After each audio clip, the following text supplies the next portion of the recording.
2025 jubilee വർഷത്തിന്റെ ഭാഗമായുള്ള യുവജനങ്ങളുടെ ജൂബിലി ആഘോഷം ജൂലൈ 28 മുതൽ ഓഗസ്റ്റ് 3 വരെ വത്തിക്കാനിൽ നടക്കും. പ്രത്യാശയുടെ തീർത്ഥാടകർ എന്ന പ്രമേയത്തിൽ നടക്കുന്ന ജൂബിലി ആഘോഷം 18നും 35നുമിടയിൽ പ്രായമുള്ള ലോകമെങ്ങും നിന്നുള്ള യുവജനങ്ങളുടെ സംഗമവേദിയാകും. ഓഗസ്റ്റ് 1 റോമിലെ ചിർക്കോ മാസിമോ സ്റ്റേഡിയത്തിൽ അനുരഞ്ജന കൂദാശയുടെ ആഘോഷം നടക്കും. ഓഗസ്റ്റ് 2 തെക്ക് കിഴക്കൻ റോമിലെ തോർ വെർഗാത്ത യൂണിവേഴ്സിറ്റി ക്യാമ്പസിൽ ജാഗരണ പ്രാർത്ഥന നടക്കും.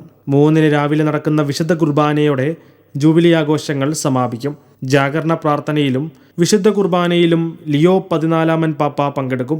ജൂബിലിയോടനുബന്ധിച്ച് വിവിധ സാംസ്കാരിക പരിപാടികൾ, പ്രാർത്ഥനാ സമ്മേളനങ്ങൾ, കൂട്ടായ്മകൾ, വിശുദ്ധവാതിൽ പ്രവേശനം, അനുരഞ്ജന കൂദാശ സ്വീകരണം, ജാഗരണ പ്രാർത്ഥനകൾ, ആരാധനകൾ എന്നിവയുണ്ടായിരിക്കും. യുവജന തീർത്ഥാടകർക്കായുള്ള മാർഗനിർദ്ദേശങ്ങളടങ്ങിയ ലഘുരേഖ വത്തിക്കാന്റെ സുവിശേഷവൽക്കരണത്തിനായുള്ള കാര്യാലയം പ്രസിദ്ധീകരിച്ചു.